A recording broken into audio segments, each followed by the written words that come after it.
ಸುನಿಲ್ ಕುಮಾರ್ ಇವರು ಇವತ್ತೊಂದು ಆರೋಪ ಮಾಡಿದ್ದಾರೆ. ಅಂದ್ರೆ ಆರೋಗ್ಯ ಇಲಾಖೆ ಅಧಿಕಾರಿ ಅಬಕಾರಿ ಇಲಾಖೆಗೆ ವರ್ಗಾವಣೆ ಮಾಡಿದ್ದಾರೆ. ಸಿಎಂಆರ್ ರೂಲ್ಸ್ ಅನ್ನ ಮೀರಿ.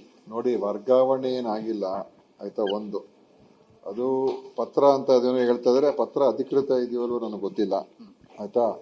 ಇನ್ನೊಂದೇನಂತೇಳಿ ನಮ್ಮ ಇಲಾಖೆಯಿಂದ ಇನ್ನೊಂದು ಇಲಾಖೆ ಹೋಗೋದಕ್ಕೆ ಅವಕಾಶನೂ ಕೂಡ ಇಲ್ಲ.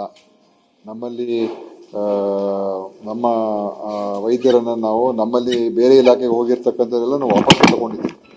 ಡೆಪ್ಯುಟೇಷನ್ ಮೇಲೆ ಹೋಗಿರೋನೆಲ್ಲ ವಾಪಸ್ ತಗೊಂಡಿದ್ದೀವಿ. ಅದರಿಂದ ನಮ್ಮ ಇಲಾಖೆಯಿಂದ ಇನ್ನೊಂದು ಇಲಾಖೆಗೆ ಹೋಗೋದಕ್ಕೆ ಅವಕಾಶನೂ ಕೂಡ ಅದೂ ಇಲ್ಲ. ಆದ್ದರಿಂದ ಬಹುಶಃ ಈ ಒಂದು ಏನು ಅವರು ನೋಡಿದ್ದಾರೆ, ನಾನು ಪತ್ರ ನೋಡಿದ್ದೀನಿ, ಅದರಲ್ಲೇನು ನಂಬರ್ ಇಲ್ಲ, ಡೇಟ್ ಇಲ್ಲ. ಅದಕ್ಕೋಸ್ಕರ ಅದ್ರ ಬಗ್ಗೆ ನನಗೆ ಹೆಚ್ಚು ಮಾಹಿತಿ ಇಲ್ಲ.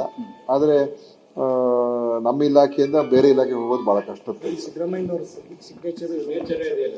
ಇರ್ಬೋದು, ನನಗೆ ಗೊತ್ತಿಲ್ಲ. ಯಾಕಂತ ಹೇಳಿದ್ರೆ ಲೆಟ್ರು ಯಾರೋ ಹಾಕ್ಸಿರ್ಬೋದು, ಅದು ಬೇರೆ ವಿಚಾರ.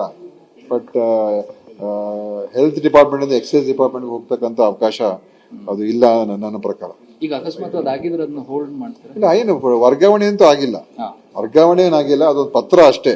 ವರ್ಗಾವಣೆ ಆಗ್ಬೇಕಾದ್ರೆ ಅಲ್ಲಿಂದ ನಮಗ್ ಬರ್ಬೇಕು, ನಾವು ಅದನ್ನ ಆಮೇಲೆ ನಮ್ಮ ನೋಟಿಸ್ಗೆ ಬರಬೇಕು, ನಾವು ಅದಕ್ಕೆ ಒಪ್ಕೋಬೇಕಾಗ್ತದೆ, ಅದೆಲ್ಲ ಇದೆ. ಸೊ ವರ್ಗಾವಣೆ ಏನಾಗಿಲ್ಲ. ಸೊ ಯತೀಂದ್ರ ಅವರ ಹೆಸರನ್ನ ಇದರಲ್ಲಿ ಹೇಳುತ್ತಿರ್ತಿದ್ದಾರೆ. ನೋಡಿ, ಅವರು ಇದು ಅಜೆಂಡಾ ಬೇರೆ ವಿಷಯದ ಬಗ್ಗೆ ಚರ್ಚೆಗಳಾಗಬಾರ್ದು ಅಂತ ಅಷ್ಟೇ, ಇನ್ನೇನಿಲ್ಲ. ಇವತ್ತು ನಿಜವಾದ ಇಶ್ಯೂಗಳ ಬಗ್ಗೆ ಚರ್ಚೆ ಮಾಡಿದ್ರೆ ಈ ಥರದೆಲ್ಲ ಮಾತಾಡ್ಕೊಂಡಿದ್ದಾರೆ ಆಯ್ತಾ. ಆ ಕಾರಣದಿಂದ ಇವತ್ತು ಸರ್ಕಾರ ಅನೇಕ ಎಲ್ಲ ಕಾರ್ಯಕ್ರಮಗಳು ಮಾಡ್ತಾ ಇದೆ, ಯೋಜನೆಗಳು ಮಾಡ್ತಾ ಇದೆ. ನಾಳೆ ಮುಖ್ಯಮಂತ್ರಿಗಳು ಹೋಗಿ ದೊಡ್ಡ ಕಾರ್ಯಕ್ರಮ ಹಾವೇರಿಯಲ್ಲಿ ನಡೀತಾ ಉಂಟು, ಎಲ್ಲ ಇಲಾಖೆಗಳು ನಡೀತಾ ಇದೆ. ನಾನು ಕೂಡ ಸೋಮವಾರ ಬೆಳಗಾವಿಗೆ ಹೋಗ್ತಾ ಇದ್ದೀನಿ. 3 ಹೊಸ ಆಸ್ಪತ್ರೆಗಳು ಶಂಕುಸ್ಥಾಪನೆ ಮಾಡ್ತಾ ಇದ್ದೀನಿ. ಸುಮಾರು 100 ಕೋಟಿಗಿಂತ ಹೆಚ್ಚು ಅನುದಾನ ಅದಕ್ಕೆ ಬಿಡುಗಡೆ ಆಗಿದೆ. ಬೆಳಗಾವಿ ಜಿಲ್ಲೆಗೇನೆ 3 ಹೊಸ ಆಸ್ಪತ್ರೆಗಳನ್ನ ಶಂಕುಸ್ಥಾಪನೆ ಆಗ್ತಾ ಇದ್ದೀವಿ.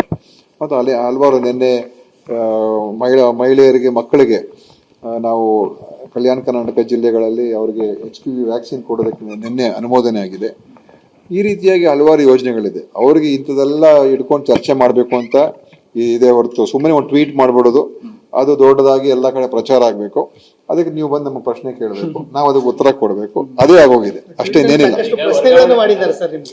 ಸುಮ್ಮನೆ ಎಲ್ಲ ಕೇಳ್ತಾರೆ, ಏನು ಇಲ್ಲದೆ ಇರಬೇಕು, ಏನು ಈ ತರ ಇಶ್ಯೂಸ್. ಎಷ್ಟು ಜನ ಈಗ ವರ್ಗಾವಣೆ ಪತ್ರಗಳು ಈಗ ನನಗೂ ಕೂಡ ಅನೇಕ ಪತ್ರಗಳು ಬರ್ತದೆ. ನಾನು ಯಾವುದೋ ಒಂದು ಶಿಫಾರಸು ಮಾಡಿ ಕಳಿಸ್ತೀನಿ, ಅದೆಲ್ಲ ಇರ್ತದೆ. ಆದರೆ ವರ್ಗಾವಣೆ ಆಗಿಲ್ಲ, ಮತ್ತೆ ಆ ವರ್ಗಾವಣೆ ಆಗೋದ ಸಾಧ್ಯತೆ ಕೂಡ ಇಲ್ಲ.